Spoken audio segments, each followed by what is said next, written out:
আসসালামু আলাইকুম। শুধু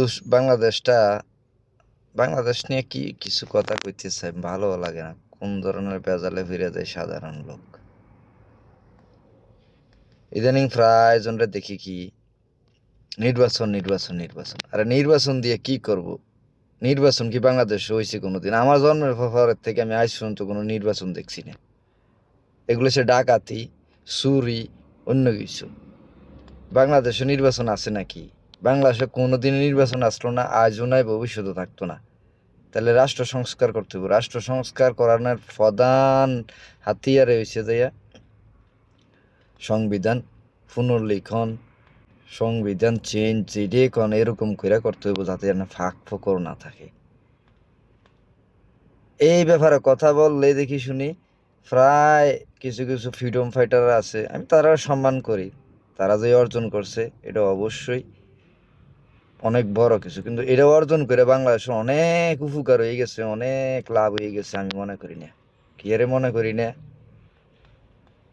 এই কারণে মনে করি না, পাকিস্তানিরা যেভাবে শাসন শোষণ করছে, পাকিস্তানিরা পরে বাংলাদেশের এই পলিটিক্যাল পার্টিগুলো বাংলাদেশটার এইভাবে শাসন শোষণ করছে।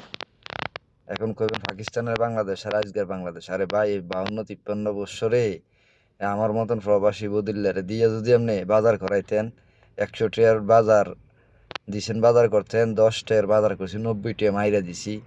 হ্যাঁ, এরকম উন্নয়ন বাংলাদেশে, এই বালের উন্নয়ন বাংলাদেশে বহুত হইতো, হইব, হইতো না এরকম না। এই সংবিধান হয়েছে এই চোর ঘরে বাঁচাই না সংবিধান, ঠিক আছে? বাংলাদেশে নতুন তো কিছু দেই না, নতুন দেখতেছি ইদানিং আলহামদুলিল্লাহ তারেক রহমানের মধ্যে। লন্ডনে অনেক বছর আছে তো, তো বিদেশ থাকার কারণে, বিদেশ থাকলে এমনি মানুষের একটা পরিবর্তন হইয়া যায়। আর তার দলের অন্য একটার ভিতরে তো দেখি না পরিবর্তন। একমাত্র একজন দিয়ে দেশ চলতো না, এক হাসিনা দিয়ে দেশ চলে নাই, এক তারেক রহমান দিয়ে দেশ চলতো না, আর একজন দেখতেছি ডক্টর শফিকুর রহমান, আমার খুব ভালো লাগে, আবার উনি একজন দিয়েও দেশ চলতো না। তাইলে বোঝা যায় কি, যে সংবিধানটা এরকম করে করা দরকার যাতে করে দেশ চালাইতে আইলে 100 বার চিন্তা করে যে আমি যে দায়িত্ব নিছি এই দায়িত্ব না পালন করতে পারলে বিপদ আছে। এত রাজনীতিবিদের দরকার নাই তো বাংলাদেশে। বাংলাদেশে যদি এখন কয় যে কে কে এ, সংসদ সদস্য হইবে, কেউ কি মানা করবো? সবাই কবে আমি আমি আমি আমি। তো এত এত ক্যান্ডিডেটের ভিতরে একটু কঠিন করে দেন যাতে এই ক্যান্ডিডেটরা, হ্যাঁ, তার দায়িত্ব পালন করতে গিয়া তার এই কাজ না পারলে শাস্তি আছে, দুর্নীতি করলে শাস্তি আছে, বা সত্য সত্য শাস্তি। এই সংবিধানের মায়ের ফেসের মাঝখান দিয়ে বাইগা দেবো, ফালাই যাব, এরকম না। চুরি করছে তো বিচার হইব। আর বিচার এই দেশের টিয়া হাজার হাজার কোটি টিয়া মাইরা দণ্ড পরে বিচারের দূরে আমি পলাই গেলাম, আমি বাইকে গেলাম, কয়েক বছর বাইরে থাকলাম, নিজের দল ক্ষমতা তাই এলো, আবার সব ক্লিন, মানে ওয়াশিং মেশিনের মতন। না, এরকম না করে আরো কঠিন করে দেন, কঠিন করেন, তাতে করে রাজনীতিবিদের সংখ্যা কমুক। রাজনীতিবিদের সংখ্যা কমলে দেশে উন্নতি হইব। এত রাজনীতিবিদ যেহেতু আছে, কমুক, বালারা বালা যারা তারা করুক, সমস্যা কি?